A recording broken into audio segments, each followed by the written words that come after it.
Salut, salut, et on se retrouve pour une toute nouvelle vidéo, un tout nouveau Index Focus en compagnie de... Calédor. Il n'a pas changé de pseudo depuis la dernière fois, c'est Si, déjà... j'ai changé, c'était Rodella qu'à l'épisode d'avant. Ah ouais, bon bah écoute, je sais plus, il y en a tellement. Donc cette fois-ci, on va attaquer les Ossiark Bone Reaper, qui ont fait peur au méta quand ils sont arrivés en V2. Et qui en V3 ont été bons, qui ont fait quelques dégâts en fin de version. Et là, on arrive sous la nouvelle mouture de V4 qui change complètement le gameplay et les styles de jeu. Donc c'est parti, on va rentrer directement dans les règles avec les traits de bataille. Donc grosso modo, au niveau des traits de bataille, ce qu'il faut bien comprendre, c'est que on a des traits qui sont divisés en 3 phases. La phase de move, la phase de charge et la phase de combat. Et grosso modo, ça va être des bulles à partir des héros, en sachant que vous ne pourrez utiliser qu'à chaque fois par phase une des deux possibilités, puisqu'il y en a 2 en move, 2 en charge, 2 en phase de combat. Donc on va commencer tout de suite, vous en avez 2 à votre phase de mouvement, qui sont même mécanique de discipline inflexible, sauf que cette fois-ci c'est gratuit, il n'y a plus la mécanique de points qu'on avait avant. Vous avez le choix à la phase de move entre ajouter 2 à la caractéristique de mouvement entièrement à 12 d'un héros, ou avoir des unités qui peuvent replier et quand même charger. Bon, ils vont quand même pas éviter de blessures mortelles. C'est ça. Ça donne une très bonne mobilité dans l'armée. On reste sur la même ADN qu'avant. Avant, on était sur plus 3 en mouvement. On avait une sorte de retraite et charge aussi. On garde la même chose. Ça reste très bien pour le coup. Ouais, donc on voit déjà que ça a quand même pas mal changé. Pourquoi? Parce qu'avant, il y avait la mécanique de point de discipline inflexible qui remplaçait d'une certaine manière pour partie les ordres, etc. Là, c'est vraiment des règles qui sont supplémentaires par rapport aux ordres génériques, qui donnent quand même pas mal de possibilités. On attaque maintenant ceux qui s'utilisent à la phase de charge, donc à n'importe quelle phase de charge. Soit vous ajoutez 1 pour les unités entièrement à 12 de votre héros pour les jets de charge, soit vos unités entièrement à 12 de ce héros ont un anti-charge plus imperf. On reste vraiment dans la thématique Ossiark, c'est on réagit en fonction de est-ce que j'ai besoin justement de charger, parce que là ça marche aussi à n'importe quelle phase de charge, ça veut dire qu'en counter-charge, je peux aller chercher le plus 1, mais du coup je perds l'anti-charge, ou sinon là vous allez prendre une énorme charge dans la tête, allez, plus un reine, ça se prend, c'est gratuit. C'est clair, donc honnêtement c'est plutôt bon, on fera un petit commentaire à la fin sur vraiment cette mécanique et cet agencement de traits de bataille. Les deux qui sont en phase de mêlée, soit vous avez une ward à 5 entièrement à 12 d'un héros, enfin presque tous les héros, soit sinon vous avez un plus 1 au jet de blessure pour les attaques de mêlée. C'est ça. Bon, la ward à 5, pour le coup, c'est très bien. Ça rajoute du tankiness. On est sur une armée qui a une ward à 6 pour tout le monde. Donc, on passe à 5 en bulle autour d'un héros. On verra qu'un héros va permettre d'avoir une plus grosse bulle. Et le plus 1 pour blesser est vraiment structurant dans l'armée parce qu'on va le voir, en dehors de quelques unités près, on est sur une 4 plus pour blesser. Ouais. Ah, le plus 1, on le prend toujours. Et sachant que dans le jeu, on a le all-out attack pour aller chercher le plus 1. Donc, on peut être vraiment sur un plus 1 sur une unité. Et puis, sur le reste, juste à être un plus 1 wound. Ouais.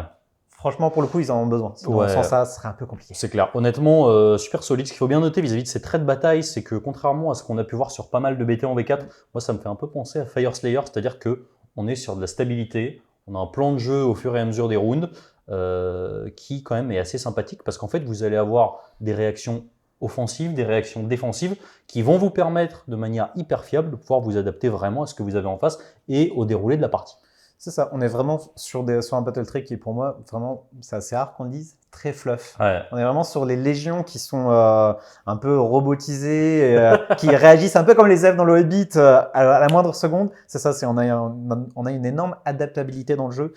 Et rien que ça, c'est très bien comme gameplay. Ouais, c'est clair. Donc, c'est tout pour les traits de bataille. Ils sont très bons. On enchaîne maintenant avec les formations de bataille avec les sous-allégeances. On va commencer tout de suite avec celle de magie. Un passif, vous ajoutez 1 au jet de lancement pour les sorciers Ossiark d'infanterie amis. Bon, grosso modo, pas arcane, quoi. Ni Nagash. Malheureusement. C'est vrai. Donc bon, plutôt solide, on verra ça après dans le détail des War Scrolls. À noter que sur le jeu, il n'y a plus de bonus à la Dispel, en tout cas c'est très rare.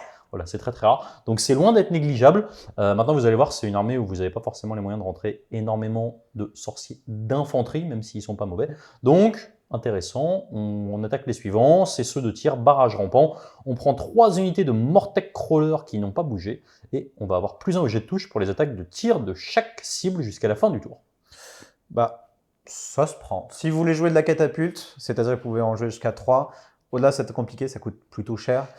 C'est un bon bonus. C'est ça. Bon, le vrai problème de ça, c'est que grosso modo, vous comptez 300 points par kata. Donc, je trouve ça un peu dommage de jouer cette sous-allégeance si vous n'avez que 1 ou 2 katas. Donc en fait, vous allez avoir 900 points de catapulte. On n'est pas encore dans une méta catapulte, mais ça a l'air compliqué de vraiment rentabiliser à 100% cette allégeance. Malheureusement. On passe à la suivante, donc Vif comme la mort, c'est pour les cavaliers. Une fois par bataille, à la phase de déploiement, on prend 3 unités de cavalerie et on leur fait faire un move pré-game de 6 pouces. Bah, comme ça l'indique, vous jouez de la cavalerie, vous allez probablement prendre celui-là. Ouais. Pour moi, il faut jouer un minimum 2 unités, histoire de pouvoir les mettre sur les flancs ou sur le centre pour aller gêner l'adversaire. Mais un petit pré-move de 6, c'est plutôt pas mal. Donc voilà, pourquoi c'est intéressant, comme tu l'as dit, pour éventuellement avancer les flancs, soit préparer la sienne, soit empêcher l'adversaire d'aller mettre ses bords de table facilement. Honnêtement, c'est super intéressant, parce qu'en plus, la cavalerie a beaucoup de mobilité. Et enfin, le dernier, Phalange Mortec. Choisissez comme cible une unité de garde Mortec ami qui a été détruite sur un 5+. On la remplace, donc c'est une fois par tour armé à votre phase de mouvement. Placez une unité de remplacement avec la moitié des figurines de l'unité cible à 9 des unités ennemies. Ah, malheureusement, comme vous le voyez à nos têtes, c'est trop hasardeux. On va jeter qu'un seul dé sur un 5+, ramener la moitié d'une unité. Ouais, non, c'est pas... Bon, honnêtement, ça paraît relativement compliqué. Ouais. Bon, je vois pas... Bon, bref, no comment. On attaque tout de suite les optimisations. On va commencer avec les traits héroïques qui sont au nombre de 3. C'est 3 passifs. Le premier, qui a cassé un petit peu la fin de la V3, soustrayez 2 au jet de charge pour les unités ennemies tant qu'elles sont à 12 de cette unité. J'ai rien à dire. C'est très bien. C'est fort. Honnêtement, c'est extrêmement bon. On a des très bons porteurs d'optimisation en OB, faut pas l'oublier. On a aussi des porteurs d'optimisation qui ont pas mal de moves. Hein. On pense notamment au Lich Cavalos, etc.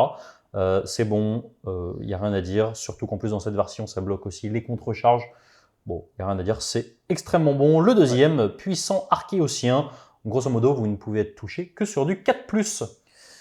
En soi, juste comme ça, l'artef est vraiment très bon. Ce serait bon sur Catacross. Exactement. Ou sur Nagash. Sur Nagash. Ou sur Arcade. Mais le problème, c'est qu'en fait, on a plus des héros buffers qui n'ont pas forcément tendance à vouloir aller chercher quelque chose.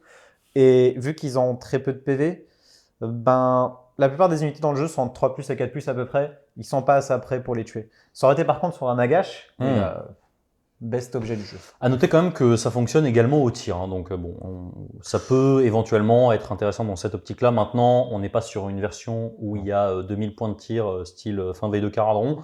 Voilà, en l'état, c'est pas forcément incroyable. Le dernier aura de stérilité, -1 à la blesse pour les attaques de tir qui ciblent les unités Ossiarch tant qu'elles sont entièrement à 12 du porteur. Bah, actuellement, pour moi, c'est mon préféré. C'est mon préféré, pourquoi ? Parce qu'en fait, on a une armée qui peut tanker en phase de combat via la ward à 5 qu'on peut mettre. Mais en fait, en phase de tir, on est un peu à poil. Donc le -1 wound, en général, dans le jeu, on aura tendance à facilement booster le hit, rarement le wound. Et pour moi, le boost de wound ou le malus de wound, c'est les meilleures capacités de jeu.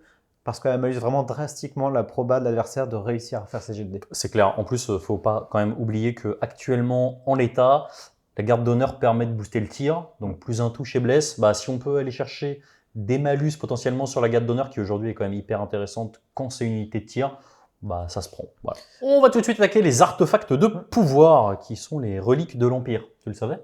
Ah bon? Tu savais pas? Mais quel empire? On ne sait pas trop. On commence avec le premier. Une fois par bataille, à n'importe quelle phase de mêlée, si le jet de touche non modifié pour taper le héros porteur est un 1 ou un 2, l'adversaire prend une blessure mortelle. Bah, c'est rigolo. Ouais, c'est une fois par bataille. C'est une fois par bataille et surtout on l'active avant que l'adversaire attaque. Donc il suffit qu'il ait juste engagé une ou deux unités. Par exemple, des Night Hunt qui t'attaquent, ils vont te mettre la tonne d'attaque et va dire ah bah non, je vais attaquer celui d'à côté. Ouais, c'est ça. Bon, honnêtement, c'est rigolo parce qu'on peut dire alors si tu fais tu peux me toucher que sur 4, 5, 6, T1, 2, 3, ça marche pas. Par contre, T1, 2, tu prends une BEM. Bon, après, c'est anecdotique, c'est une fois par bataille. On aurait pu y réfléchir un petit peu plus sérieusement, dépendamment aussi du méta, si ça avait été toute la partie. Bon, voilà. Et comme on l'a dit, on n'a pas des héros avec moult PV, donc en fait, ça va être quand même relativement limité. Le deuxième, c'est une ward à 5. On a vu qu'on avait déjà une itération de ward à 5, sauf que là, elle est active tout le temps, en phase de héros ou phase de tir. Ça se prend, c'est ok. C'est ça. Et le dernier, -2 au score de contrôle des unités ennemies tant qu'elles sont à 12. Bah, en l'état actuel, on a tendance à un peu sous-estimer ses capacités à réduire le contrôle score. À côté, on va voir, c'est probablement un des premiers profils, celui de Catacross, qui permet de donner +3 à tes unités. Tu mets -2, ça veut dire qu'avec un seul cavalier ou un seul Mortec, il compte pour 5, et toi, tu lui retires -2. Donc, virtuellement, c'est comme si tu avais un Mortec qui comptait pour 7. C'est ça. Donc, honnêtement, c'est bon à voir comment tourne le méta vis-à-vis de ces mécaniques de score de contrôle, etc. Je pense qu'effectivement, en début de version, on le sous-estime grandement parce qu'on va aller privilégier ce à quoi on est habitué, c'est-à-dire de la létalité, de la violence, de la mobilité. C'est un axe assez intéressant à voir. On va attaquer tout de suite le domaine de sort. On va commencer par le premier. Renforcement d'armes de Nadirite. Bon, grosso modo, il faut bien avoir en tête que sur les armes de Nadirite, vous avez du crit de touche systématiquement sur toutes les armes. En tout cas, bon, pour les épées, etc. Là, vous passez les crits de touche sur du 5+, non modifié. Bah, c'est très bien, c'est unlimited. On va voir tout à l'heure que tous les persos en dehors du cavalier et de Catacross sont sorciers. Ouais. Donc on va pouvoir le cast entre 2 et 3 fois suivant la liste qu'on joue. Valeur de lancement de 5, hein, j'ai oublié de le préciser, ce qui est quand même relativement facile à lancer vu les sorciers qu'on a dans l'armée. Et à côté, on a vu qu'on avait une sous-faction qui donnait le plus un cast. Donc en soi, c'est comme si c'était une valeur de 4. Ouais. Et sachant que toute l'armée, en dehors des montures, ont le crit de hit, donc passer du 6 à 5, ben, ça commence à un peu démultiplier le... Ouais, c'est clair. Honnêtement, c'est hyper intéressant. Il y a quand même pas mal de profils de saturation dans cette armée, donc il y a de quoi faire. Le deuxième, qui est très certainement un des meilleurs sorts, je pense, je vais peut-être pas dire du jeu, mais pas loin. Ça me rappelle un petit peu le Waste Away qu'on avait en Sublight avant. Valeur de lancement de 7, le Drain Vitality. Vous prenez une unité ennemie à 12, moins un touche, moins un save. C'est très bien. Alors le moins un touche, ça se prend toujours. Et le moins un save, on va se rendre compte que dans l'armée, en dehors des Morghast, on est sur une reine moins 1. Ouais. Donc tout ce qui est un peu armure lourde, on va galérer un peu. Là, le moins un save, c'est virtuellement, tout simplement, il y a plus un reine sur toute mon armée contre cette unité-là. On en a besoin et c'est fort. Ouais, j'ai oublié de le préciser, ce genre de sort assez régulièrement, c'est pour le tour courant. Là, c'est jusqu'au début de votre prochain tour. Vu les sorciers que vous avez, vous pouvez de manière relativement fiable balancer vos sorts au tour adverse. Donc potentiellement, vous pouvez avoir 2 unités qui vont avoir des buffs offensifs et des buffs défensifs. Pas mauvais. Et le dernier, valeur de lancement de 7, portée 18, c'est un anti-horde à 5+. C'est probablement un des meilleurs anti-horde du jeu. Ouais. En général, on est sur une 18 sur 6+, ou 12 à 5+. En Soulblight, on est bon, on est à 12 à 6+. Ouais, mais tu te soignes. Super.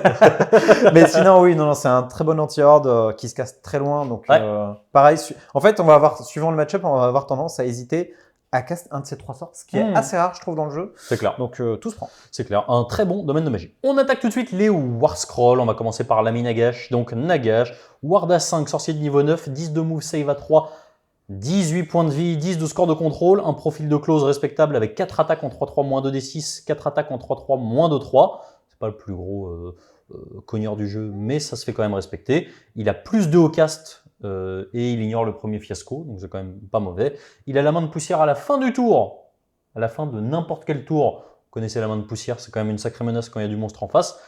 Il a la possibilité une fois par bataille de ramener une unité moitié effective et il a son sort qu'il ne peut lancer qu'une fois par unité cible, que ce soit ami ou ennemi. Donc sur les unités amies, il peut ramener l'équivalent de 3 PV ou un modèle avec le même nombre de PV, filer une ward à 5, c'est pas là où c'est le meilleur, ou infliger des 3 blessures mortelles sur une unité ennemie visible entièrement à 18. Ça reste Nagash, le dieu de la mort. Ça vaut ses points, donc on aura tendance à construire une liste autour de Nagash. Ouais. Et justement, ce qui est bien, c'est qu'en fait, il est un peu polyvalent. On a vu qu'on a un domaine de magie qui est très bon. Ouais. Plus de haut cast, c'est génial. Ignore le miscast, le premier miscast en tout cas. Pareil, ça aussi, c'est génial. C'était son problème avant. Ouais. Il lance quand même 9 sorts. Pas mauvais. Hein. C'est pas mauvais. On invoque les manifestations et il lance tout le domaine de magie plus son sort. C'est ça. Donc, à noter, qu'est-ce qui est intéressant. En fait, pourquoi il est intéressant dans cette allégeance? Déjà parce que le domaine de magie est très bon. Le domaine de magie est facile à lancer pour lui puisque c'est au pire du 5+. Ouais. Au tour adverse, ça va être au pire du 6+, avec 2D. C'est quand même hyper confortable. Il y a moyen quand même en OB d'avoir des unités renforcées assez intéressantes. On pense par exemple à 10 poneys ou ce genre de choses. Ouais. En fait, quand tu ramènes 10 poneys, c'est tout de suite une menace. Et surtout, alors effectivement, la Ward à 5, c'est pas forcément l'armée où c'est le meilleur. On va préférer avoir ça dans d'autres BT. Par contre, le fait de pouvoir ramener l'équivalent de 3 PV, comme on disait précédemment, en fait, c'est un poney que tu vas ramener tous les tours. C'est ça. C'est très bien. Ouais, c'est clair. Donc honnêtement, un bon châssis dans cet index. On attaque tout de suite le symbole, le sex symbole des OB, à savoir l'ami Catacross, 4 de move, save à 3, 20 PV, 5 de score de contrôle. Ils ont enfin simplifié son profil de corps à corps. Ça fait plaisir parce qu'avant on était là. Alors il a perdu lui, mais pas lui, mais je le remets. Bon bref, ok, on va faire simple. Il a 5 attaques en 3-3, moins 2-3, crit de touche. 10 attaques en 3-4, moins 1-1, crit de touche. Et 3 attaques en 3-3, moins 2-2. Au niveau de ses capacités, il rajoute 3 au score de contrôle pour les OB entièrement à 18. Lorsque vous allez utiliser des points de discipline inflexibles sur lui, ça va pas être porté 12 autour de lui, ça va être porté 18. Bon, ça fait quand même une sacrée bulle, un beau 40. Il est déjà sur un beau socle. Voilà, on est pas mal. Ensuite, une fois par tour, en réaction au fait que votre adversaire ait déclaré un ordre à 18, sur un 5+, vous lui dites non merci, l'ordre part à la poubelle, par contre les CP sont quand même dépensés, un peu comme faisait Olinder avant. C'est quand même hyper balèze, sauf que là, c'est une fois par tour à 18 et non pas à 12. Et enfin, comme tous les gigachats du jeu, à votre phase de héros pour un PC, il a un ordre sur son châssis. On prend 3 unités OB entièrement à 18, plus 1 au jet de sauvegarde pour les attaques qui ciblent cette unité tant qu'elle est entièrement à 18 jusqu'à notre début de prochain tour. Bah écoute, c'est un Mortar, un vrai, pas comme Manfred. Donc Il est malheureusement, bon, Manfred. il est très bon. Il est très bon, Manfred. Il n'est pas sorcier. Bon, on peut pas tout avoir. Il aurait été sorcier, franchement, je pense que ça aurait été une meilleure unité de jeu. Ouais, honnêtement, il est déjà très bon. Hein. Il est hyper synergisant. Mine de rien, bah, il va faire quand même avancer l'armée. Et il va filer des gros bonus à toute l'armée parce que globalement, c'est lui qui va claquer les ordres autant que possible. Le fait de pouvoir bloquer les ordres adverses, c'est extrêmement dissuasif. Oui. Bah, surtout quand on voit son profil et ses bonus, ça va être clairement la pièce qui va être un peu au centre de la table. 20 PV, save à 3, bonne chance pour aller le chercher avec la ward à 6, voire une 5+. En dehors d'Archaon qui a peut-être la question double 6, pour le one-shot, il y a quasiment, je pense honnêtement, j'ai fait rapidement des probas sur les unités un peu les plus violentes, type Chosen ou ce genre de choses, ça one-shot pas cette figurine-là. Par contre, d'ailleurs, on a vu, il a un profil OK en termes d'attaque. C'est pas le plus fort ni le plus faible, mais il fera des dégâts. Donc, ce qui fait qu'on aura une belle pièce de buff au milieu qui se mettra probablement le plus un save sur elle-même avec un halo de défense. Donc, on va retrouver avec une pièce qui a save à 3 plus 2. Que dire, honnêtement, c'est super balèze. Hein. Ce qui va lui faire mal à lui concrètement, c'est les BM parce qu'à la sauvegarde, ça va être absolument impassable. Bon, modulo, les Rennes-3 et compagnie, et encore, parce que même sur la Rennes-3, il y a des chances qu'il soit en 3+ ou en 4+. Bref, que dire, honnêtement, c'est super balèze. Et même sur les BM, je modérerais un peu plus ça, parce que actuellement, au tir, il n'y a plus de BM, en dehors du canon Malfoudre Skaven. Ce qui fait que les BM sont cocac. On a vu tout à l'heure Tu sais que j'ai joué une fois le canon Malfoudre, tu sais ce que j'ai fait? Rien, comme d'hab. Non, j'ai mis 3 BM, j'ai fait 3 As, je me suis mis 8, je suis mort T1. C'est beau, hein, Skaven. Ou sinon, c'est à l'inverse, vous avez one shot à l'Ariel. Mais sinon, en soi, en fait, les BM vont principalement venir en phase de combat. On a vu tout à l'heure qu'on peut aller attraper une ward à 5 incontrable. C'est l'habilité de l'armée. Donc, ce qui fait que vous allez retrouver un PPR de 20 PEV, save à 2 plus 1 et ward à 5. Même avec les BM, c'est monstrueux. Ça commence à tanker. C'est monstrueux et on parle pas assez de son bonus au score de contrôle pour les unités potes. En fait, ça commence à faire beaucoup, quoi. On a vu ce qu'on avait tout à l'heure. Là, vous allez littéralement rajouter +3 à tout le monde. Ça va être compliqué de déloger le score de contrôle des unités OB tant que ce mec est là, quoi. Surtout que là, il y a écrit score de contrôle 5, mais en vrai, c'est un score de contrôle de 8 qu'il a. Ce qui fait que versus des monstres classiques qui sont monomés, type Morati, Archaon, qui sont contrôle 10, c'est que même s'il y a un monstre devant, vous mettez un catacro dessus, je compte pour +3. Hop, terminé. Ouais, c'est clair. Et surtout, dès que le mec en face va essayer de balancer un +1 save, un +1 hit, il va avoir un petit peu peur. Donc honnêtement, c'est une très très bonne pièce. J'aime beaucoup le fait qu'ils aient un petit peu streamliné les profils de close parce qu'on va pas se mentir, c'était un peu la purge. Voilà. Honnêtement, très bon châssis. Il va vraiment y avoir débat entre est-ce qu'on sort lui, est-ce qu'on sort Nagash.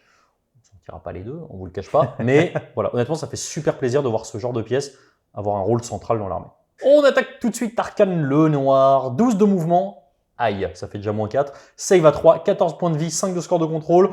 Profil de close honorable, hein, avec une bestiole en dessous qui a 6 attaques en 4-2, moins de 2. C'est pas pour ça que vous allez le prendre. Grosso modo, c'est quoi ses spécificités? C'est un sorcier de niveau 3 qui va lancer à +1 et qui va se soigner de 1 lorsqu'il va réussir un cast. Ok. Il a des blessures mortelles d'impact qui sont cool, en particulier contre les héros parce que c'est doublé. Sympathique. Il a l'anti-magie entièrement à 18 pour les unités haussières qui va vous faire ignorer sur un 4+, les effets des sorts. À noter que ça ne marche pas sur les sorts persistants, c'est bien dommage, en tout cas vu le méta pour l'instant, parce que ça aurait été absolument fantastique. Et enfin, il a gardé, alors son vieillissement est un peu plus facile à lancer, par contre il est beaucoup plus anecdotique puisque la descente infinie en 3+, 2+, et jet de DD, en fait maintenant ça s'arrête à 2. C'est ça. Donc fini de tuer... je sais pas moi, 6 Storm Vermine d'un coup, comme j'avais fait à la belle époque. Voilà. Ou un sub. Ouais, alors ça... Fallait y aller, mais c'est alors, non, parce que... Alors moi, non, je parle vraiment de la belle époque où en fait, quand t'arrivais à 1, c'était infini. Il n'y avait plus besoin de jeter de jet de dés. Tu tues un sub. Ah, mais ça n'existait pas les subs à ce moment-là. Ah oui. Quelle idée aussi. Mais je me souviens effectivement. Donc, bon, alors honnêtement, je ne sais pas ce que tu en penses. Moi, je trouve quand même sacrément en dessous de ce qu'il a été.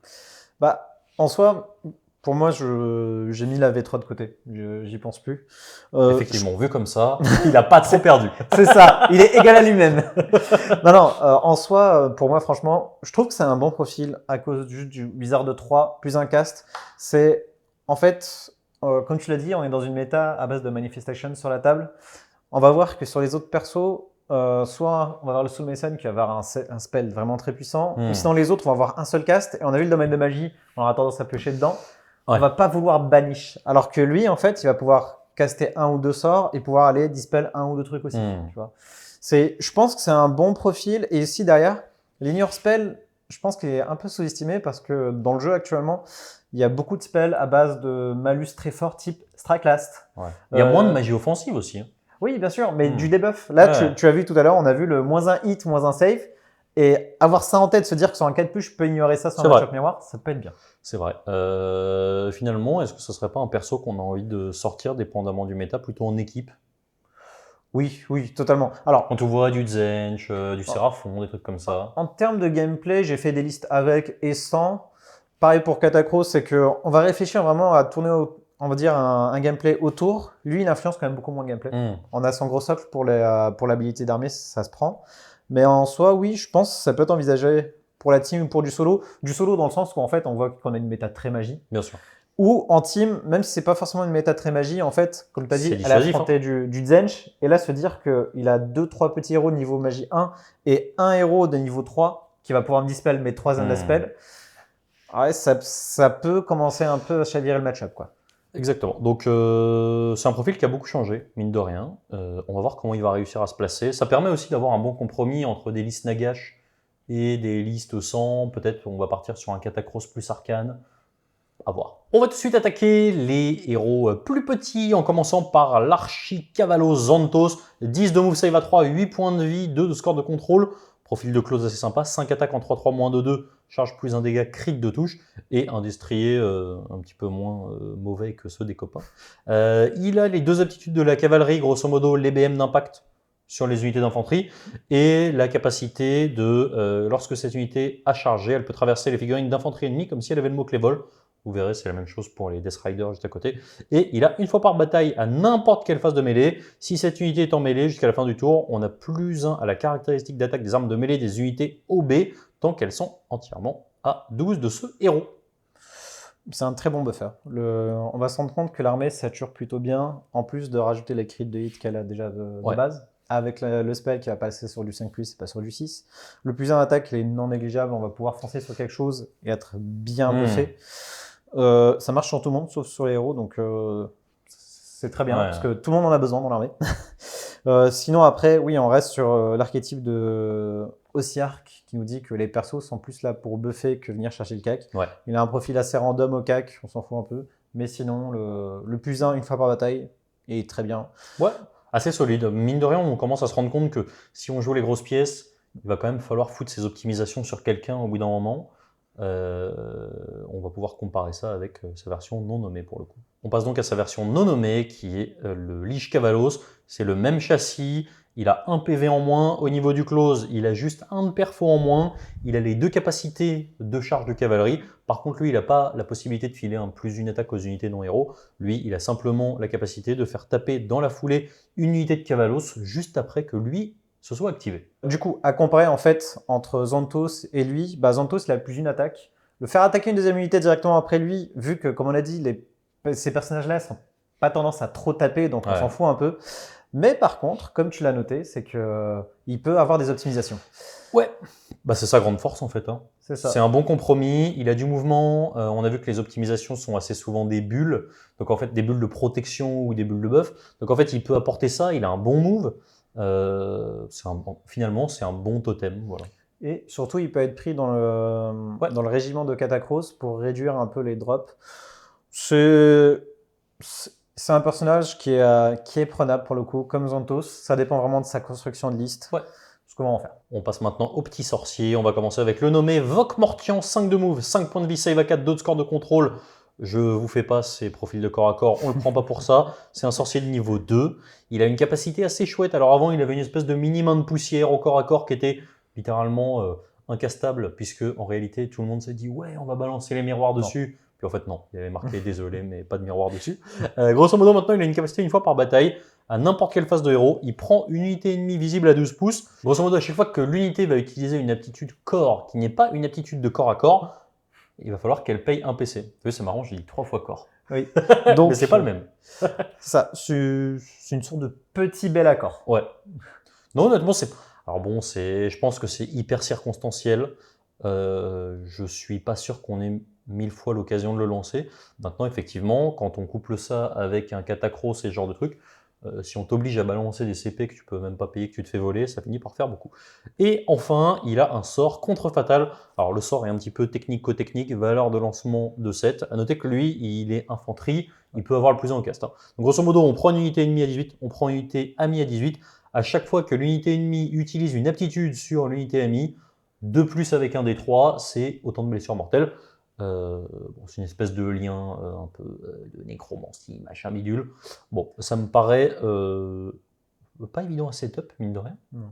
Peut-être plutôt anecdotique. Je pense que la vraie force de ce perso, c'est surtout être un sorcier de niveau 2. C'est ça. Qui est quand même assez intéressant. Il n'est pas si cher que ça et qui peut bénéficier de l'allégeance dont on a parlé précédemment. C'est ça. Sachant que là, son Sakapa, on peut l'activer à n'importe quelle phase de héros. Ouais. Donc, ce qui est bien, c'est que, en fait, on est, admettons, sur le 2e tour du round actuel. Suivant le joueur que vous allez affronter, vous pouvez lui mettre assez la pression pour qu'il dépense ses PC. Et puis là, d'un coup, en fait, il lui reste 1 ou 2 PC. Et tu lui dis, son Archaon, admettons, sa grosse unité un peu des stars. Tiens, maintenant, elle va bouger 1 CP. Maintenant, elle va vouloir charger 1 CP. Tu n'as plus de level d'attaque, tu n'as plus de level de défense. C'est clair. Honnêtement, voilà, je pense que c'est assez dur à setup. Ce perso aurait été incroyable s'il y avait eu des TP dans le BT, parce qu'en fait, on aurait pu vraiment setup nos trucs. Bon, voilà. Honnêtement, ça reste quand même un bon perso, un sorcier de niveau 2, ça se prend. On passe maintenant au Bone Shaper. Donc, au niveau du châssis, c'est le même que le copain précédent. Au niveau du corps à corps, bon, franchement, c'est pas la peine de vous faire les profils de corps à corps. C'est un sorcier de niveau 1. Voilà. Et une fois par tour, à votre phase de héros, vous allez prendre une unité OB entièrement à 12 sur un 3+. Si elle est endommagée, vous la soignez de 3. Si elle n'est pas endommagée, vous pouvez ramener un nombre de figurines équivalent, machin. Bon, il est un peu tout nu quand même, ce monsieur. Oui. Après, voilà, c'est la seule itération dans l'armée en dehors de Nagash qui va nous permettre de soigner ou de ramener. Ouais. Après, c'est sur un 3+. On n'aime pas trop. Hein. On a vu que jusque-là, quasiment toutes nos capas sont très stables, c'est d'automatique. En dehors de Catacross sur 105+. C'est de l'automatique, donc est-ce qu'on va voir les autres persos après, mais est-ce qu'on va vouloir mettre des sous ou des points sur ce personnage? Je suis un moyen sûr. On va maintenant passer à l'Ossifacteur, qui était historiquement le buffer des Morghast et aussi des Godiza. Il était déjà le buffer des Godiza. C'est vrai, c'est vrai, c'est vrai. Et les Morghast nous ont fait peur en fin de version. Le châssis, c'est le même que les copains. Il n'a toujours pas de sort de châssis. Une fois par tour, à votre phase de héros, il peut prendre une unité soit Gothi, soit Morghast entièrement à 12 sur un 3+, plus 1 à la perfo pour les armes de mêlée jusqu'au début de votre prochain tour. C'est bien, on va voir. J'aime pas les 3+, en réalité. J'aime pas les 3+, moi. C'est bien dans le sens où, en fait, si vous réussissez votre 3+, les Godiza, on s'en fout, honnêtement. Les Morghast, pour le coup, ils sont déjà RAN-2, passer à une RAN-3, c'est pas mal. Et on a vu, on avait un spell tout à l'heure qui diminue de 1 à la save. Ouais. Donc, on est sur une RAN-4 sur les Morghast. Non, vous passez à peu près tout. Ouais, c'est clair. Et c'est un sorcier pas cher. C'est le moins cher de l'armée. Donc, si vous êtes à 2010 points, bah, vous allez virer le Bone Shaper, par exemple, et vous pouvez mettre celui-là. Ouais. De toute façon, en fait, c'est les sorciers qui n'ont pas de sort signature. Donc, bon, ils ont des capacités qui vont dépendre du build sur lequel vous tournez. Clairement, si vous n'avez pas de Morghast et compagnie, il sera moins intéressant. Maintenant, c'est un sorcier pas cher. Le suivant, le Mortisan Faucheur d'âme, même châssis que les copains. Par contre, il a une faux qui cogne un peu plus dur. Il a 3 attaques en 4-3, moins de 2 crits de touche. Il file un -1 à la blesse pour les attaques de mêlée des unités ennemies tant qu'elles sont en mêlée avec lui. Ouais. Honnêtement, c'est juste trop bon. Ça rappelle les Aridan de l'époque. Sauf qu'elles avaient besoin quand même d'avoir des petits bonus, il fallait qu'elles chargent. Et surtout, il peut faire taper une unité d'infanterie dans la foulée de lui avec un +1 à la touche. Et les sorciers de niveau 1, bien évidemment, comme tous les petits mortisans. Bah, en soi, on n'a que 2 itérations, je ne me trompe pas, d'infanterie dans l'armée. Donc on a les Mortec et les Taratic Cohortes. En général, on ne veut pas trop qu'elles tapent.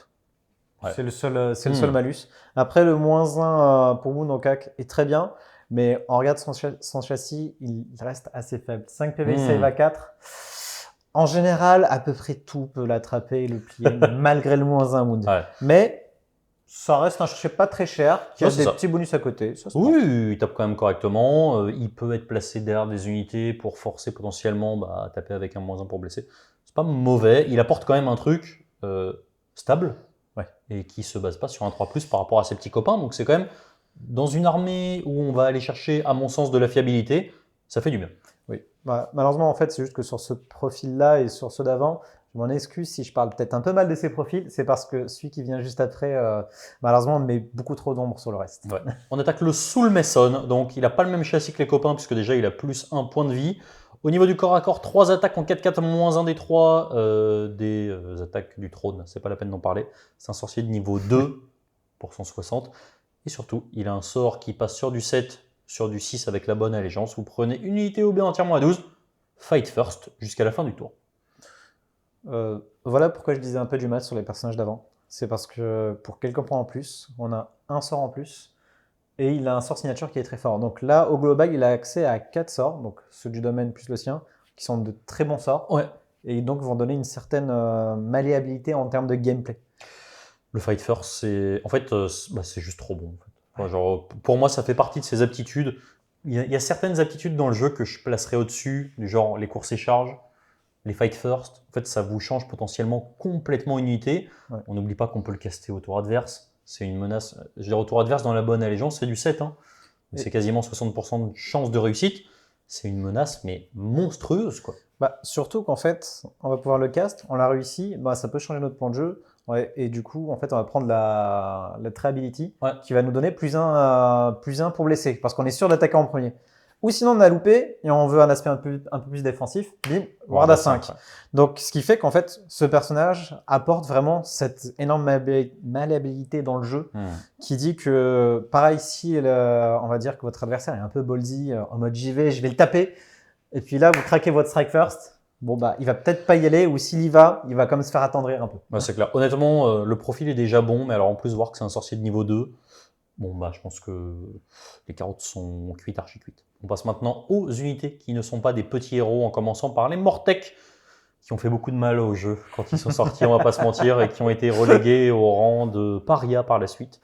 Ils étaient à 440, les 40 à l'époque. Oui, c'était surtout ça. Quand on les jouait en save à 3. Exactement. Alors qu'il y avait peu de perfos dans le jeu, quand même. C'était sympathique. Donc, grosso modo, 4 de move, 4 de sauvegarde, 1 point de vie, 1 de score de contrôle, 2 attaques en 3-4, blesse à 4, anti-charge plus un perf, crit de touche, et un passif qui vous dit que vous êtes kind of éthéré si vous n'avez pas utilisé d'aptitude de mouvement au même tour.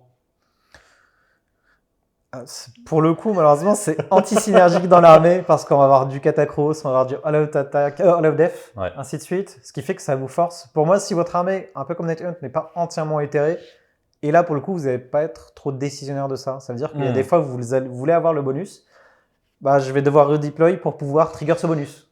Ouais. Est-ce que je le veux? Ça me coûte un CP. Ouais, c'est ça. Du coup, derrière, l'autre CP me coûte. Bref. Malheureusement, ça reste une bonne ligne, honnêtement. Ça reste une bonne ligne, un bon profil d'attaque. Mais ils vont souffrir de la comparaison de leurs petits frères. Ouais, les petits mecs volants. Donc, on va commencer avec la cohorte terratique. 7 de move, 2 points de vie. Donc, c'est une unité qui se joue par 8. Save à 4, 1 de score de contrôle, un profil de close. Donc, la première partie, c'est comme les Mortec. Donc, c'est du 3-4. Par contre, c'est 2 attaques en -1, 1 crit de touche. Des attaques de compagnon avec 2 attaques en 4-3, pas de reine, dégâts 1. En phase de déploiement, vous avez la possibilité de setup cette unité en réserve. Et de la même manière, à votre phase de move, vous pouvez setup cette unité n'importe où sur le champ de bataille à 9 des unités ennemies. Et on va pas se mentir, les figurines sont magnifiques. Déjà de 1. En plus, elles sont super fragiles. Mais c'est pas positif ça. Exactement. Et le mec, je suis en train de dire des trucs positifs. Et en plus, elle se casse, mais super bien. Ah, c'est un truc de ouf. Non, mais vraiment, genre les fouets, tu vois, les dogs, ça me fait déjà peur. Là, ils font vraiment peur. Mais au-delà de ça, c'est que c'est la seule itération de téléportation qu'on a dans l'armée. Ouais. Sinon, l'armée, elle fonce tout droit. Et ce qui fait que là, en fait, vous allez en jouer potentiellement entre 1 et 2. Ouais. Et quoi qu'il arrive, il y en aura toujours une en dehors de la table pour aller faire les petites battles tactiques un peu faciles ou préparer les futures battles tactiques. Et puis les battles tactiques death, vous en avez une qui vous demande quand même d'avoir 2 unités entièrement dans le territoire ennemi à plus de 9 des unités ennemies. en fait, c'est compliqué à mettre en OB parce que grosso modo, on n'a pas une armée hormis ça qui va essayer d'éviter le combat. Donc en fait, c'est des petites unités satellites qui, à mon sens, manquaient vraiment dans ce BT, un peu à l'image des Fellbats, tu vois, ou de ce genre de trucs, ou des Dreadblade Arrow comme on a actuellement. Et en fait, c'est juste une unité qui apporte de la mobilité, tout simplement. C'est ça. Et malheureusement, les Mortec souffrent de la comparaison avec cette unité, c'est parce que cette unité-là coûte actuellement plus 10 points par rapport aux Mortec. Pour moi, c'est les Mortec qui coûtent un peu trop cher et eux ne coûtent pas assez cher. Mais surtout, voilà. Ils sont même pas beasts. Exactement. C'est ça qui me choque le plus. C'est ça, mais parce qu'il y a des vrais soldats dedans, il n'y a pas que des beasts. Moi aussi, je suis c'est pour ça. Moi aussi, je suis prêt à mettre un piéton dans mes Fellbats. Allez. Pour que ça soit plus des bêtes. Un Death Rattle au milieu, comme ça. non, mais sinon, non, c'est une très bonne unité. Mouvement 7. Ouais. Mouvement 7 de base, ce qui change beaucoup du 4. C'est quasiment x2 par rapport aux copains, hein, donc que dire, c'est excellent. On va terminer la cavalerie avec les Juches Morts Cavalos. Donc 10 de move, 3 points de vie, c'est comme balèze. Save à 4, 1 de score de contrôle. Au niveau du profil de close, 3 attaques en 3-4, moins 1-1. Charge plus 1 dégât. Ça se respecte. Crit 2 touches, des attaques de sabot dont on se fiche. Et les 2 passifs qu'on a vus précédemment, à savoir que si vous chargez de l'infanterie, c'est comme si vous aviez le vol. Et vous mettez des BM d'impact sur l'infanterie ennemie. Bon, que dire? C'est un très bon châssis. C'est un très bon châssis, il y a une bonne synergie avec l'allégeance, ce qui veut dire que techniquement au T1, si vous avez décidé d'aller soit impacter, soit aller chercher les flancs, vous avez un mouvement de 16. Je ne parle même pas des ordres OB qui vous fait un mouvement de 18.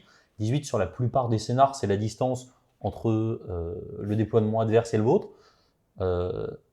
C'est excellent, il y a des synergies de ramener 3 PV, des occurrences, on a vu avec que ce soit le Bone Shaper ou Nagash qui en fait vont faire une unité qui va pouvoir ramener des modèles à chaque fois. Que dire, franchement c'est très bonne unité. C'est ça, c'est une bonne unité de tanking, parce que mine de rien c'est 15 PV les 5. Catacross va leur donner si vous jouez Catacross bien sûr, va leur donner le plus un save de base, plus la haute défense, plus la ward à 5, donc vous allez retrouver, en général on les joue par paquet de 10, vous allez retrouver avec 30 PV, save à 4, plus 2. Donc techniquement, on ira en moins 2. Et Ward à 5, bonne chance. Et puis derrière, il va te dire, hop, c'est mon tour, je désengage. Je prends des 3 BM, c'est pas grave, ils ont tous 3 PV. Je désengage et là, je te recharge. Le seul problème que je vois à cette unité-là, c'est le 4+ pour blesser. On a vu qu'on pouvait aller chercher le plus 1 pour blesser. C'est le seul problème. Mais sinon, si on avait à caster le sort de le crit à 5+, pour le crit de hit et sa saturation d'attaque, contre de l'infanterie, c'est bien. Le seul problème, c'est que vous allez affronter la save à 3+ de base, vous allez aller chercher la 2+. C'est là où ça va un peu commencer à passer. C'est ça, mais en même temps, on a quand même pas mal. On a vu que ce soit le domaine de magie qui vous file de la rend virtuelle supplémentaire. Honnêtement, c'est une très bonne unité qui chope sa synergie via l'allégeance et qui apporte, mine de rien, un truc que, hormis le War Scroll précédent qu'on a vu, n'a pas, c'est de la mobilité en fait. Et en fait, en OB, vu les tactiques de la saison, en fait, c'est indispensable. On passe maintenant à ce qui a littéralement souillé la fin de la V3 en OB en tout cas, hein, juste avant les Morghast, à savoir le duo Immortis avec les Stalkers. Donc on va commencer tout de suite avec les Immortis. 5 de move, save à 3, 4 points de vie, 1 de score de contrôle, 3 attaques en 3-3, moins 1-2. Bon. Et un passif qui va filer un +1 à la ward aux copains à côté, en sachant qu'à chaque fois qu'il va y avoir un jet de ward de 1, eux vont prendre une blessure mortelle. En save à 3, ça fait mal, et ils ne peuvent pas la warder. On va comparer tout de suite ça aux Stalkers. Grosso modo, les Stalkers, c'est 1 de mouvement de plus, 1 de sauvegarde en moins. Ils ont 4 attaques en 3-3, moins de 1, et par contre, ils ont leurs aspects qui, alors, on va le dire tout de suite, il n'y a plus le +1 dégâts. Grosso modo, soit vous mettez un -1 à la touche, soit vous diminuez de 3 le score de contrôle des unités avec lesquelles vous êtes engagé. C'est chaque fois avec l'unité avec laquelle vous êtes engagé. Soit pas de ward pour les unités sur lesquelles elles tapent, soit les armes de mêlée de cette unité ont anti-héros +1 perf, tant qu'elle est en mêlée avec un héros ennemi, donc pas forcément besoin de taper dessus. En soi, pour moi, les deux profils se comparent. C'est complètement con, parce qu'en fait, du coup, ça veut dire qu'on a anti-héros +1 perf sans taper sur un héros. Je suis vraiment un génie. Exactement. Mais tu peux taper sur de l'infanterie et avoir anti-héros +1 perf. Ça peut servir, on sait jamais. On sait jamais, il y a un héros qui se cache dedans. Non, mais en soi, les Immortis, pour le coup, si vous en jouez juste 3, et puis là, tous les héros quasiment à côté, ils ont +1 à la ward. Catacross. Qui stack aussi avec l'arto qu'on a vu, hein, en ward à 5. Qui vous fait une petite ward à 4, qui est sympathique. Ou Catacross, toujours ward à 5, et en phase de combat, ward à 4. Donc save à 2+, +1, ward à 4. Bonjour. Ça tape relativement bien, donc vous pouvez même vous permettre de jouer un pack de 6 qui peut aller un peu confronter l'adversaire. Et de l'autre côté, on a les Stalkers qui malheureusement vont souffrir de la comparaison avec la cavalerie parce qu'ils sont au même nombre de points. Ils ont pas mal perdu, on va pas se mentir. C'est ça. Ils ont perdu de la projection déjà, puisqu'ils avaient une capacité d'avoir un équivalent course et charge machin. Ils ont perdu beaucoup de dégâts. Ils avaient des dégâts 2, des dégâts 3. Là, vous allez littéralement aller chercher de la perf. C'est ça. Mais pas beaucoup de volume de dégâts, quoi. Bah, ça sature bien. On est sur un profil qui est en 3-3 à noter dans l'armée. Ouais. Ça change justement de la cavalerie. Où du coup, là, pour un PC avec la bonne trait d'armée, on va être en 4 attaques, en 2-2, -2, 1. Ça commence un peu à taper. Certes, c'est mal. Le seul problème, c'est du dégât 1. Mais à côté, la cavalerie qui est stuck dans un combat, pareil, c'est dégât 1, mais en 4+ pour blesser. Franchement, elle se compare. Moi, je me tâte entre les deux parce que le -1 hit, oui, c'est ça, c'est bien ça. Le -1 hit en combat, en fait, ça leur donne du tanking supplémentaire. Vous allez être en -1 hit, +2 à la save, ward à 5. Là aussi, à tuer, c'est compliqué. C'est clair. Bon, en tout cas, c'est des unités qui ont pas mal changé. Il va y avoir un choix à faire. Pour le profil défensif avec les Immortis, c'est bon, on sait ce que ça fait. Ça quand même, comme tu l'as dit, ça reste une menace. Maintenant, il va y avoir un trade-off à faire entre Stalker et Petit Poney. On finit donc ces War Scroll avec le Mortek Crawler, donc la catapulte, 5 de move, 12 points de vie, save à 4, 5 de score de contrôle, du tir anti-infanterie plus un perf, donc 24 de portée, 4 attaques en 4-2, -1 dégâts D3 +2. Le profil de close, je vous l'épargne. Il a une capacité, donc barrage fatal, donc vous prenez comme cible une unité ennemie qui a été ciblée par toutes les attaques de tir de cette unité à cette phase. Vous allez jeter un dé, en sachant que vous allez rajouter 1 si vous avez un de ces facteurs à côté et 1 si l'unité ennemie a déjà été cible de la même capacité. Donc ce qui veut dire que vous avez au moins 2 Mortek Crawler. Sur un 4+, la cible a frappe en dernier jusqu'à la fin du tour. C'est très bien. On a vu qu'on avait un strike first et un strike last. Après, en fait, la capa est très bien, mais c'est l'unité qui super cher, qui coûte très cher et surtout qui a un socle énorme, mais vraiment très grand, type chevet impérial de 40K ou celui de Glutos. Ce qui fait qu'en termes d'engagement, on va se rendre compte que l'armée coûte un peu cher, donc on n'aura pas tant d'unités que ça et on ne pourra pas sacrifier de l'écran. Ce qui fait qu'elle va pouvoir se faire engager. Et là, vous avez, de mémoire, c'est 280 à peu près la catapulte. C'est très cher payé pour un strike last aléatoire. Ouais, parce qu'en fait, si tu veux le fiabiliser, ça veut dire qu'il te faut au moins 2 catapultes. Ça fait 600 points. On va pouvoir aller chercher la sous-faction pour donner le +1 hit sur les 2 catapultes. Mais bon, on aura 4 attaques en 3-2. C'est assez... Ouais, c'est clair. Honnêtement, c'est dommage parce que c'est un châssis qui apporte quelque chose de différent. Ça met des dégâts à l'infanterie, c'est pas non plus monstrueux parce que le volume de dégâts est pas colossal. Maintenant, il y a trop peu d'attaques et effectivement, c'est juste trop cher. À voir si ça baisse en points. On passe au Gothizar, donc c'est l'espèce de monstre côté OB. 6 de move, 10 points de vie, save à 4, 5 de score de contrôle. Un profil de tir, on s'en fiche. Un profil de close, 6 attaques en 4-2, -2. 4 attaques en 4-3, -1-2. Une capacité, une fois par tour, n'importe quelle phase de mêlée, vous jetez un dé sur une unité d'infanterie ennemie, 2+, avec un D3, le nombre de blessures mortelles, qui va vous permettre de ramener une figurine de Mortek dans une unité ennemie entièrement à 12. Il a un passif qui vous dit qu'à chaque fois que vous avez une figurine ennemie qui meurt en mêlée avec cette unité, on donne un point de Dimdos, KP à 6, qui va vous permettre de ramener dans une unité aussi arc entièrement à 12 à la fin de n'importe quel tour, un nombre de figurines ou équivalent en points de vie égal au nombre de Dimdos que ce monsieur a sur lui, et ça repasse à 0. Il a un profil d'attaque plutôt ok. Ouais. Ça tapote bien quand même. On a vu que les Mortek, malheureusement, actuellement, souffrent de la comparaison des Terra Type Core. Donc, ce qui fait que la synergie avec les Mortek, en dehors de vraiment jouer Mortek, on va pas énormément jouer de Gothizar. Pareil, le Rampage, il cible que des infanteries. Je trouve qu'en fait, c'est une unité qui a beaucoup trop de conditions pour pouvoir vraiment être optimisée en fait, sur tous les tours. C'est clair. Honnêtement, on le voit, ça reste 10 PV en save à 4.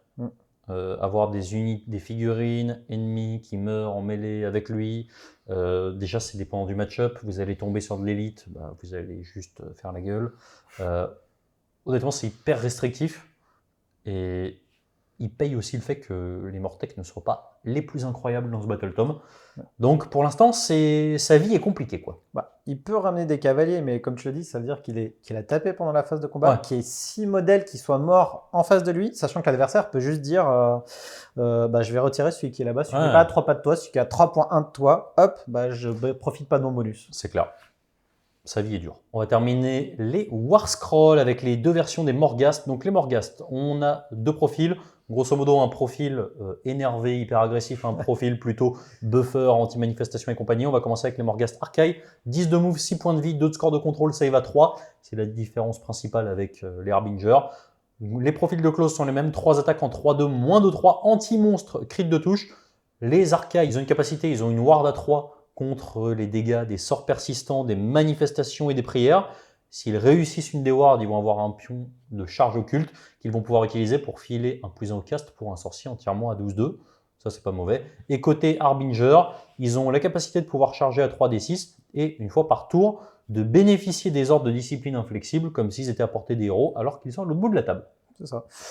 Bah, en soi, les deux profils se valent. Comme tu dis, il y a le profil du charge à 3d6, je peux me projeter ultra loin et hop, je vais trigger mon ability pour être, même si je suis très loin, je suis quand même considéré comme étant dans la bulle. Ouais. C'est très bien. Charge à 3d6. À côté, de l'autre côté, en fait, on va avoir justement la save à 3. C'est ce qui fait la différence pour moi. Si vous jouez Catacross, que vous voulez jouer du Morghast, vous irez forcément sur le Morghast Archaï pour vraiment profiter du plus 1 save dans le defense, save à 3, et là vous vous retrouvez avec, si vous en jouez 4, 24 PV, save à 2 sans rien faire, quoi. C'est ça, save à 2 plus 1 donc qui se garde, et ward à 5, donc ça va tanker, et surtout par contre derrière, ça va distribuer des patates autant que l'autre unité. À noter que quand vous dépensez votre token pour donner plus un cast, ça peut marcher à toutes les phases d'héros. Par exemple, en faisant une intervention magique. On reprend l'exemple du Soul Mason. Le Soul Mason, hop, j'ai mon ability, j'ai réussi à trigger ma ward à 3. Soul Mason, je lui donne plus 1. Et là, il va cast Strike First sur cette unité. Il s'est été engagé. Ça patate. C'est clair. Honnêtement, les deux sont assez intéressants. Ça joue hyper différemment. On voit qu'en V4, avoir la possibilité de contre-charge, parce que c'est un passif, à 3D, c'est monstrueux. Peut-être qu'un mix des deux, ça se fait. Honnêtement, en fait, j'aime bien la possibilité d'avoir deux châssis qui sont quand même différents, qui apportent quelque chose à chaque fois. On va voir un petit peu vers quoi ça va se tourner, quoi. Le seul souci de la charge à 3d6, justement, par rapport au counter-charge, c'est que pour moi, c'est pour ça que je dis que si vous jouez Catacross, vous allez sur de l'Archaï. C'est parce que sur les Harbinger, le counter-charge coûte 2 CP. Et sachant qu'on a déjà dépensé 1 pour aller chercher le plus 1 save, ça ne nous laisse qu'un seul CP pour les 2 tours. C'est largement suffisant. C'est ça. Ça reste une bonne menace. Mais malheureusement, pour moi, on ne peut pas mixer les deux. On va aller vers l'un ou vers l'autre parce que c'est des unités qui coûtent déjà extrêmement cher et on veut forcément jouer 4 pour avoir un énorme stock de figurines. Plus Catacross. On termine cette review avec les manifestations. On va commencer par la première, le prédateur cauchemardesque. 8 de move, 7 points de vie, save à 5, 7 de valeur de banish, 6 attaques en 4-2, moins de 2. Grosso modo, lui, sa capacité, c'est à la fin de n'importe quel tour. S'il a tué et que le lanceur est encore sur le champ de bataille, sur un 4+, on le remet entièrement à 12 du lanceur et à plus de 9 des unités ennemies. Bref, la purge. C'est ça, c'est que vous êtes embêté à le tuer, et puis derrière, il dit « Ah non, je suis encore là. » C'est Scar, en fait. C'est Scar, mais en mieux. Oui. Parce que lui, il coûte pas de points. Ouais, puis il revient plusieurs fois. C'est ça. C'est quand même meilleur. Bon, honnêtement, c'est un endless qui est... Bon, c'est bon, c'est pas game breaker. Bon, que dire, ça fait de l'empreinte au sol. C'est gratuit. Le suivant, le charognard Volman, donc le carillon, 10 de move, 7 points de vie, save à 5, 7 de valeur de banish, 6 attaques en 4-2, moins 1 des 3. Il a un passif assez chouette, Sentinelle Aviarch. Soustrayez 5 au score de contrôle des unités d'infanterie ennemie tant qu'elles sont à 6 de cette manifestation. Une fois de plus, c'est gratuit en V4. Ça se prend. Vous jouez, admettons, contre une liste qui tourne un peu en ce moment, la Full Glouton. Bah, vous savez qu'il joue que de l'infanterie. Là, techniquement, sur ces gloutons qui comptent pour 12, bah là, ça repasse à 7. Et comme on l'a dit tout à l'heure, vous jouez Catacross, une seule figurine vaut pour 5. C'est clair. Honnêtement, dans une logique d'aller jouer sur les OC d'un petit peu tout le monde, c'est quand même une bonne entrée. Et les armées de close vont peut-être avoir du mal potentiellement à aller le dégager rapidement. Donc, c'est une entrée assez intéressante. Et le dernier, le hurleur de la Dimdos, 8 de move, 7 points de vie, save à 5, 7 de valeur de banish. Un tir sympa, portée 12, en 4 attaques en 3-4, moins 1 des 3 tirs en mêlée. Exactement le même profil au corps à corps. Et un passif, soustrayez 1 au jet de ward pour les unités ennemies, tant qu'elles sont à 12 de cette manifestation. Ah bah ça réduit drastiquement le tanking de beaucoup d'armées. Ouais, mais ça m'a l'air monstrueux en équipe. En équipe ou même en solo. Une fois de plus, c'est gratuit, donc on peut le lancer si on le veut. Actuellement, le seul qui est vraiment problématique, c'est Archaon parce qu'il a un rampage sur un 2+, de faire sauter en phase de combat une manifestation. Bah, du coup, il aura un peu moins d'effet, mais par contre, vous allez le forcer à le faire ça. Parce qu'il fait 101, il passe d'une ward à 5 à 6, bah, il a divisé par 2 son tanking. Ouais, c'est clair. Honnêtement, On a un très bon pool de manifestations, je trouve. Il faut toujours avoir en tête que, alors sur du solo, effectivement, vous pouvez aller chercher du morbide, machin, etc. Maintenant, sur de l'équipe, a priori, sur ce qu'on a vu, on va être limité, en tout cas sur le circuit AOSFF, à 2 fois le même domaine. Donc en fait, avoir un domaine de manifestation intéressant au sein d'un index, bah, c'est bien parce que ça libère de l'espace pour les BT pour lesquels c'est pas le cas. Et là, honnêtement, on a 3 manifestations on en a au moins 2 qui sont intéressantes. On clôture cette review avec la figurine la plus pénible à transporter, croyez-moi sur parole, qui conseille ne mettez jamais les pylônes sur les côtés. Jamais, sinon c'est impossible à trimballer. Donc le Nexus, pas de mouvement, évidemment, on n'est pas des Lumi. 13 points de vie, save à 4. À votre phase de héros, vous avez une capacité, vous prenez une unité ennemie à 18. Sur un 4+, soit c'est -1 touche, soit c'est -1 au cast et prière, ça c'est quand même assez chouette. Soit vous divisez le move par 2, soit vous infligez des 3 blessures mortelles. Tu l'aimes pas? Moi, j'aime pas. Alors, pour le coup, Pourquoi? l'armée est dans une stabilité. Lui, c'est un 4+. C'est gratuit, vous me direz, c'est bien. Le seul problème, c'est qu'en fait, c'est un énorme terrain qui a une énorme empreinte. Il faut que ça soit plus de 3 pas de tout objectif, de tout terrain. Et surtout, il est instable et donne le couvert. Sachant que instable, c'est que si vous êtes à plus de 1 pas de hauteur, ce qui fait qu'à peu près au niveau de la 3e marche, vous pouvez plus vous mettre dessus, ça vous laisse pas énormément de place. Mais derrière, là, la capacité se trigger à 18 pendant votre phase. C'est-à-dire qu'il faut être à 18 pas de l'adversaire. Et inversement, en fait, vous allez pouvoir donner par exemple des battles tactiques avec des unités qui fight. Ouais. Hop, je téléporte 2 unités à côté de lui, elles sont déjà engagées, je tape ton décor. Ou sinon, ça va permettre de donner des tremplins. C'est je viens sur le côté, je vais pouvoir charger. Pour moi, actuellement, en fait, admettons que ça aurait été sur un 2+, oui, ça serait totalement envisageable. Là, on est sur quelque chose d'assez aléatoire, plutôt courte portée, parce que vous n'allez pas vouloir le mettre tout devant, parce que sinon, il va gêner votre déploiement. Actuellement, pour moi, sur les différents scénarios que j'ai testés, je le retire, il est beaucoup trop gros. Il aurait été 2 fois moins grand avec les mêmes capacités, bah, je l'aurais pris. C'est clair. Donc, bon, voilà, un petit peu dommage. Je pense que ça va faire partie des choses qui, en V4, vont un petit peu s'améliorer au fur et à mesure. On voit qu'il y a eu énormément de changements sur tout ce qui est terrain. Terrain de faction, il faut aussi prendre en main le fait que maintenant, effectivement, c'est des tremplins. Moi, je me suis fait avoir un paquet de fois parce qu'on n'a pas l'habitude en fait de filer des charges avec soit des décors, soit des manifestations. Et effectivement, je pense que il va falloir un petit peu de temps pour s'y faire. Et malheureusement, il y a des décors qu'on risque aussi de pas jouer s'ils ne sont pas aussi pétés que Khorne ou Fireslayer. Le Slaanesh, par exemple. On a donc terminé de cette revue d'index, mon petit Calédor. Qu'est-ce que tu penses de cette nouvelle mouture des OB par rapport à typiquement ce qu'on avait fin V3? Alors, par rapport à la V3, on est sur un gameplay plutôt, j'ai envie de dire, différent parce qu'avant, on avait énormément de CP, on en faisait ce qu'on voulait, c'était pas un problème. Ouais, là, on joue pas au même jeu quand même. Hein. Exactement. Là, on joue vraiment avec une énorme projection. Là, on a beaucoup moins de projection et on va jouer vraiment sur des bulles. Et moi, j'y vois plus en fait une armée un peu punitive, c'est qu'elle va pouvoir absorber beaucoup de charges, beaucoup de dégâts assez facilement. Mais par contre, le contre-coup va être extrêmement violent sur l'adversaire.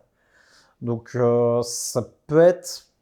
Voilà, pour moi, ça va se construire sur ça. Et pour moi, elle est actuellement par rapport à la V4.